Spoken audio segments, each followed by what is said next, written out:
Right ఇక తమిళనాడు కరూరు తొక్కిసలాట ఘటనలో బాధితులను పరామర్శిస్తున్నారు పలు రాజకీయ పార్టీల లీడర్లు. నిన్న రాత్రి టీవీకే పార్టీ అధ్యక్షుడు నటుడు విజయ్ ప్రసంగిస్తూ ఉండగా తొక్కిసలాట జరిగింది. ఘటనలో ఇప్పటి వరకు 39 మంది మృతి చెందారు.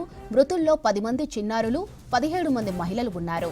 ఇద్దరు పరిస్థితి విషమంగా ఉండటంతో వారికి వెంటిలేటర్పై చికిత్స అందిస్తున్నారు. మొత్తం 95 మంది వివిధ హాస్పిటల్లో చికిత్స పొందుతున్నారు. వచ్చే ఏడాది తమిళనాడులో అసెంబ్లీ ఎన్నికలు జరగనున్నాయి. ఇందుకోసం ఈ నెల 13న రాష్ట్ర వ్యాప్త ప్రచార యాత్రను ప్రారంభించారు విజయ్. కరూరులో రాత్రి 7:30 విజయ్ ప్రసంగిస్తూ ఉండగా ఆయనకు సమీపంగా వచ్చేందుకు పలువురు ప్రయత్నించారు. దీంతో తొక్కిసలాట చోటు చేసుకుంది. అర్ధరాత్రి కరూర్ హాస్పిటల్ను సందర్శించారు సీఎం స్టాలిన్. మృతుల కుటుంబాలకు నివాళులర్పించారు. ఆసుపత్రిలో చికిత్స పొందుతున్న బాధితులను పరామర్శించారు.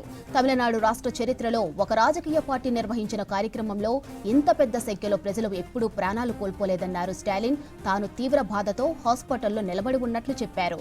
కరూర్లో జరిగిన ఘోర ప్రమాదాన్ని మాటల్లో వర్ణించలేకపోతున్నామన్నారు. బరువెక్కిన హృదయంతో ప్రాణాలు కోల్పోయిన వారికి నేను నివాళులర్పిస్తున్నానని చెప్పారు. మరోసారి ఇలాంటి ఘటనలు జరగకూడదన్నారు స్టాలిన్. మృతుల కుటుంబాలకు 10 లక్షల పరిహారం, గాయపడిన వారికి ₹1,00,000 ఎక్స్గ్రేషియా ప్రకటించింది సర్కార్. రిటైర్డ్ హైకోర్టు న్యాయమూర్తి నేతృత్వంలో విచారణ కమిషన్ ఏర్పాటు చేసింది. కమిషన్ నివేదిక వచ్చిన తరువాత బాధ్యులపై కఠిన చర్యలు తీసుకుంటామన్నారు ముఖ్యమంత్రి స్టాలిన్.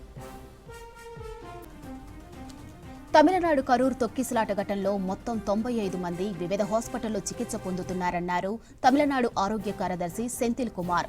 51 మంది ప్రభుత్వ హాస్పిటల్లో, మిగతా వారు ప్రైవేటు హాస్పిటల్లో ట్రీట్మెంట్ తీసుకుంటున్నారని చెప్పారు. 39 మంది చనిపోగా ఇంకా 2 సీరియస్ గా ఉందన్నారు health secretary Senthil Kumar. So there are totally 95 overall admission.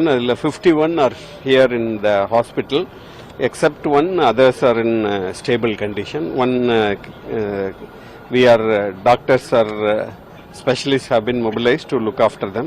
So the remaining people other than 51 are in that is 44 are in private institutions. All their conditions are stable. Casualties totally 39. All are safe except one who is a little bit critical. Best possible medical care is provided to all the children. ICU 17 are there. 11 in government hospital, 6 are in private hospital.